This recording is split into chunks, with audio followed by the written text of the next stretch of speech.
After decisive victories in New Hampshire and Nevada, and a second-place finish in South Carolina, Senator Bernie Sanders has emerged as the clear frontrunner. Right on cue, the establishment on both sides of the aisle has raised a four-alarm fire about Bernie's electability and his chances against Trump. Here are 6 responses to these Bernie skeptics. Number 1, the skeptics say America would never elect a socialist.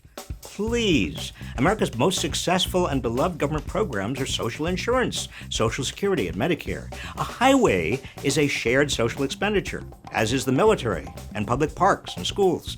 The truth is, we now have a new kind of socialism. Socialism for the rich, bailouts of Wall Street, subsidies for big ag and big pharma, monopolization by cable companies and by giant health insurers, giant tax-deductible CEO bonuses, all of which Bernie wants to end or prevent. And Bernie is not a socialist, he's a democratic socialist, which is very different and very American. Franklin D. Roosevelt was a democratic socialist, just not in name.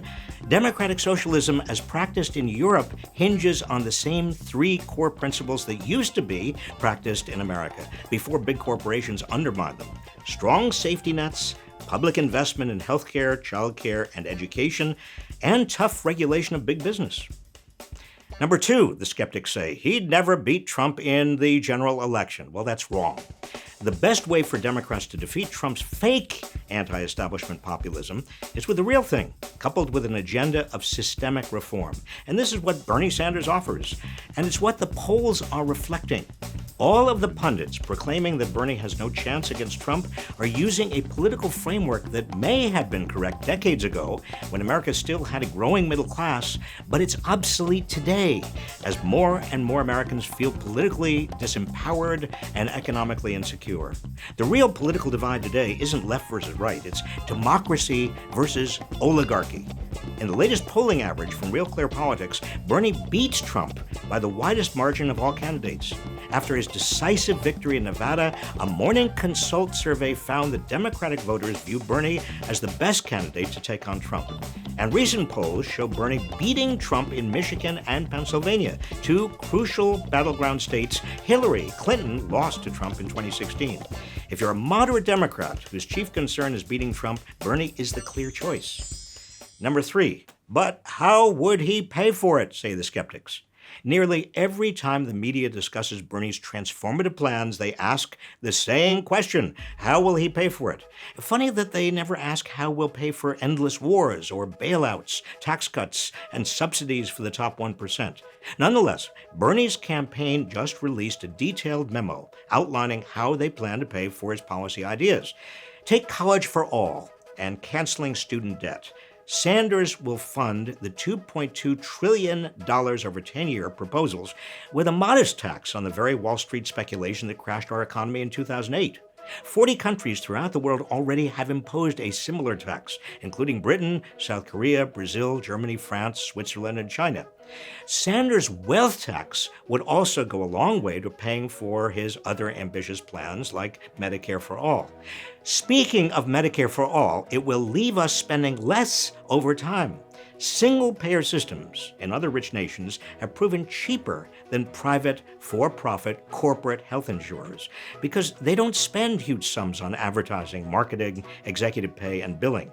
Multiple studies have found that Medicare for All will save us billions in the long run, including a recent study which found that Bernie's plan would save $458 billion annually and more than 68,500 lives every year.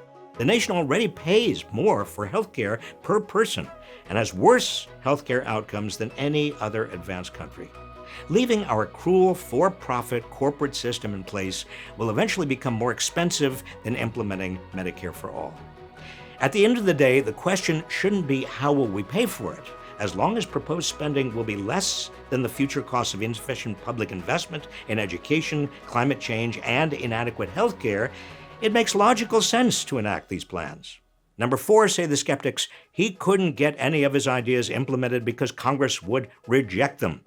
Well, first of all, Bernie has served on Capitol Hill for nearly 30 years, working across the aisle to advance a host of legislative priorities. He worked alongside Republican Senator John McCain to reform the veterans' health care system, and has co-sponsored bills with Senator Mike Lee of Utah, one of the most conservative members of Congress, to restrict executive war powers in Yemen and Iran. He stood staunchly behind his bold ideas while still delivering Democrats key legislative victories when his vote was sorely needed, like when he voted to pass the Affordable Care Act and Dodd-Frank. And here's the most important reality of all. If Republicans maintain their majority in the Senate, no Democratic president will be able to get much legislation through Congress and will have to rely instead on executive orders and regulations. But we have a better chance of flipping the Senate if Bernie's political revolution continues to surge around America, bringing with it millions of young people and other first-time voters, and keeping them politically engaged. Number 5, says the skeptic, he's too old. Well, that's untrue. Have you seen how agile and forceful he is as he campaigns around the country? He bounced back with 10 times the energy after he had a minor heart attack. These days, 70s are the new 60s. Just look at me. In any event, the issue isn't age, it's having the right values. Franklin D. Roosevelt was paralyzed, and John F. Kennedy had Crohn's disease, but they were great presidents because they fought adamantly for social and economic justice. Number 6, says the skeptic, he can't unite the Democratic Party. Well, that's wrong. The establishment keeps mistakenly assuming that moderates appeal to a broader swath of the electorate. Their analysis is woefully out of touch, and they're operating within an echo chamber, with an outdated mental framework of how politics is supposed to work. As shown by his dominant win in Nevada, Bernie's brand of populist politics unites people from all walks of life. He won with 29% of whites, 51% of Hispanics, and 27% of blacks, according to entrance polls of Democratic caucus goers. He won a staggering 65% of caucus goers under 30 years old. And he carried every other age group except for caucus goers over 65. This is precisely the kind of multiracial, multi-generational coalition that's needed to defeat Trump in November. And as I mentioned, Bernie beats Trump in multiple polls by the widest margin of any of the candidates, including in key swing states. No other candidate has this kind of data to back up their electability case. The Democratic establishment is wrong to think Sanders is too liberal to win a general election. To the contrary, he's the Democrats' best shot at taking back the White House.